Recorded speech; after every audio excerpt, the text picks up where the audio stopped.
Well, if you listen to LEOG regularly, you'll have heard the League Arena, where some foolish mortals decided to tempt the gods and say, sure, what the hell, how bad could the punishments be? You know, I would like to point out at this point that we did win. Yeah, that's and right, we got still most won. of the swag, so suck it.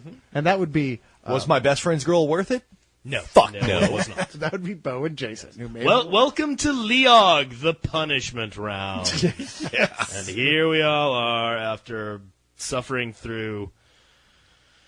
God, it was nearly 2 hours, but it seemed like, what, 5 or 6? It went on 7? forever. Oh, my Let's God. see, this is Dane Cook. It was Kate like Lonesome Hudson, Dove long. Jason Biggs, and surprisingly, Alec Baldwin, the one probably otherwise shining light. And yes, and at this point, I would like to say unequivocally, shame on you, Alec Baldwin. Shame on you. You know you didn't need the money. I No. mean, you've on. already paid up Basinger for the month, right? I mean, 30 Rock can't be paying that poorly. I mean, it's supporting Tracy Morgan's habits, for Christ's sake. Somebody told him that Dane Cook was a popular comedian, and looking at the financial records alone, you could go, sure, there's obviously he has a following. There is no question about it. Dane Yeah. Cook is a popular comedian. McDonald's is a popular restaurant. Britney Spears is a popular singer. That is true. Autoerotic asphyxiation is a during- popular sexual practice. During the Middle Ages, bubonic plague was a popular way to die. So we have managed to compare My Best Friend's Girl to the bubonic plague.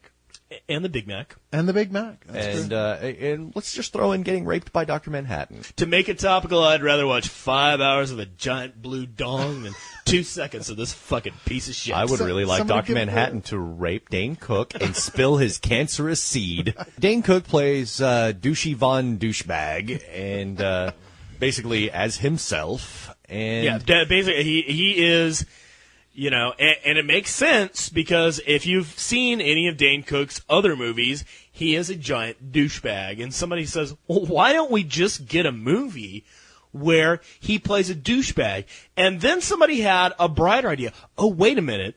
Why don't we make it a romantic comedy where he pretends to be a really big douchebag in order to convince the girlfriends of other men that they would be better off going back to that other man. Yeah, in other words, so, you know, somebody screws around on his girlfriend, he's a total dick, and she leaves him. Dane Cook accepts money from the screwer, and he will go to the screwee, the girlfriend, and say, hey, you know, let's go out, and then proceed to nightmarishly torture her. he's Bizarro Hitch. So is there any evidence that Dane Cook has any actual talent on any level? You know, any discernible level? Not in this. He did okay in Mr. Brooks. Looking back on it, and it's atrociously written. Let me put that right out there. But there are every now and then there's a good little line, and when Alec Baldwin delivers it, because Alec Baldwin is an actual actor with some talent, it's funny.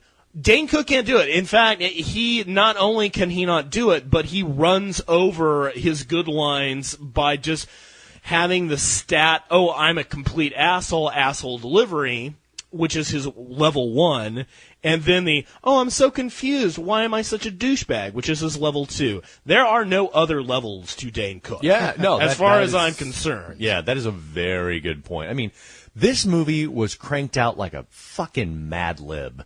It was just like, okay, let's enter romantic comedy into this blank, and then we'll say Dane Cook and Meg Ryan. Oh, Meg Ryan's unavailable and too old and has freakishly engorged lips. Who do we... Oh, well, of course, Kate Hudson. Kate Hudson. Who can't say no to working with anybody, no matter how terrible they Oh, are. no God, shit. I know. It's just like... Why hasn't she been in Uwe Boll movie yet? exactly. Good people have been in Uwe Boll movies. You're telling me Ben even Kingsley Uwe Boll's is like, not not so so much much. Kate Hudson. No, we don't like her. Bad romantic comedies attract Kate Hudson like ferrous metals are attracted to magnets. You know, I just don't even think she's all that cute either. I mean, I'm not. I used to be a big boob man. I'm not anymore. I actually like them smaller now. But her boobs are so small they're actually on her back. I'm glad I'm not the one that had to say it because I really wanted to. Well, that's no problem because you will not see a boob anywhere in this movie except for the strip club. The strip club scene. I was very surprised about that. Yes. Yeah. Well, this is the unrated edition, so possibly it wasn't in. And Dane Cook, when Jason Biggs plays Patsy Milquetoast. Yes, he plays Patsy Milquetoast, who is the nominal best friend of the title. He's in love with Kate Hudson, so he hires his roommate and cousin, kind of, which never made any fucking Which never sense. made any sense. They never bothered to explain that. He's like, "Oh, we're cousins, but we're not blood related, but we're still cousins." And it's just like, okay, thank you for the completely unnecessary backstory. It's like, yeah, whatever. I don't care. Is the movie over yet? You could have a butt child and it wouldn't be a mutant. You know, Is that what you're saying? it's not like my cousin's girl. It's my best friend's girl. Why couldn't you just be best fucking friends? Now, I'll tell you this about the good thing about Jason Biggs being cast in this film is that he actually makes Dane Cook seem like not quite as bad of a douchebag because in his little whiny, irritating, I just want to do the right thing to woman, I don't want to abuse a woman's trust, he actually ends up being 10 times the douchebag dickhead. Oh, God, Dane yeah. Cook is. Yeah. I seriously was watching this going, oh my God, I want to take a crowbar to every fucking person in this movie. Yeah. Not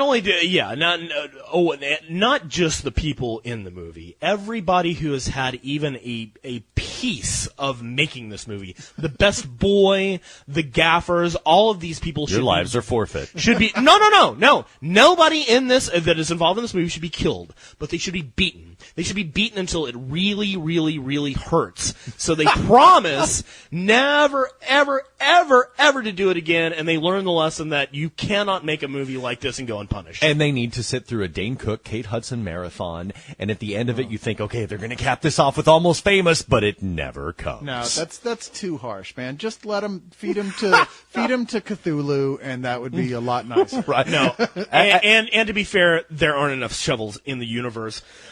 But really, the thing that just stands out starkly about watching this movie is it's just like, apparently the guys that wrote this, and if there's a woman involved in the writing of this, she does need to be shot. But the guys that wrote this, obviously, the only things they know about women, they have learned from watching sitcoms in the 80s.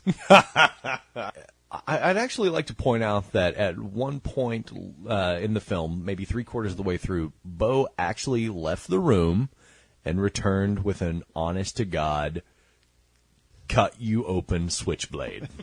I didn't know what was going to happen. I was like, okay, there's going to be a murder-suicide here, and he's going to put us out of our misery. He's going to open his vein. He's going to stab the TV in a fit of anger, or he's going to go in there and stab Cyrus repeatedly, screaming, "You son of a bitch, you son of a bitch." I would have had it coming. It's true. I totally did. I definitely did consider that. However, I must say that upon reflection, sitting down and having the switchblade safely at my side, I did consider thrusting it into my wrist, not to slit open my wrist, mind you, but just to move it around a little to feel an honest human emotion, which was not provoked in any fucking way by this goddamn movie. This movie, this causes people to become cutters, I think.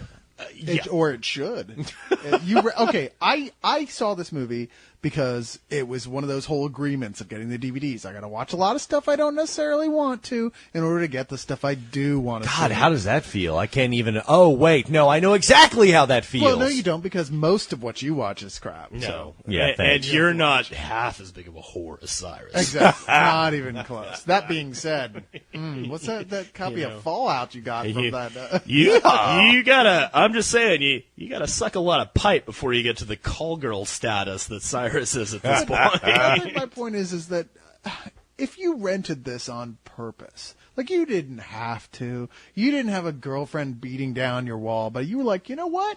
That Dane Cook movie looks like it could be funny. There's just no excuse, man. Go back to school. Go get a lobotomy and finish the job off that nature started. No, and I must insert here. There's no woman on the face of the planet that would really look at this and go like, oh, let's watch this. I mean, no one with the brain capacity capable of, I don't know, taking in oxygen and breathing out carbon dioxide unassisted. Well, the target audience for this was actually a petri dish full of paramecium. The target audience of this was a studio saying, "Hey, let's take a loss leader," because there's just, I mean, I don't want to get hyperbolic here, but if you want like a clear-cut outline of how to make a bad movie and what is wrong with movies today, this is a great fucking example. Nobody in the world acts like this. Yeah. Nobody in the world would be allowed to act like this.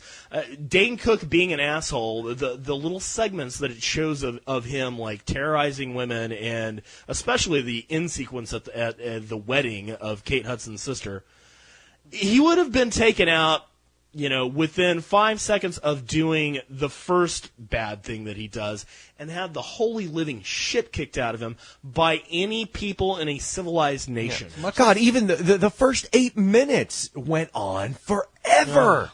Oh, it was like Beau paused it at some point right after, or even during the first 8 minutes, where it was showing all of his transgressions on the first date, and I thought, oh, surely we're half an hour into this. No. So what would y'all spill ratings be for this then? What's the really bad? What is some old bullshit? Plutonium grade, some old bullshit. Some old, I ate some plutonium, barfed in a bull's mouth, and it coughed out some radioactive bullshit. Damn. So that's not good, right? No, that's great. Okay, so let's watch the extras now. We can review those. But you know what I'm going to do for you guys? You're going to gouge my eyes out so that I only have to hear the extras? You're going to let me ram this microphone stand up your ass repeatedly until you pass out? That was last night. I'm going to let you open up that DVD case and snap that DVD off the microphone. Yeah. That's what I'm going to let you do. That's gratifying. You like that? So this is something that, you're not going to experience very often. Pretend it's Dane Cook's spine. Oh, if only. That just kills me to see all the... Dear Lionsgate, thank you very much. Oh, it's not satisfyingly snapping. Oh, it's not satisfying. There we go. Oh, yeah. God, it sounds so good. Oh, man, that gives me chills. That's good. He's really mutilating that. For those of you playing along at home, just imagine those are Dane Cook's ribs cracking. No, Beau, don't put that in your mouth. I don't want to tell you where I put it earlier. The only reason I'm not going to put it in my mouth is I'm afraid what would come out the other end. Yeah, very true. Which is probably my best friend's girl, too. Yes.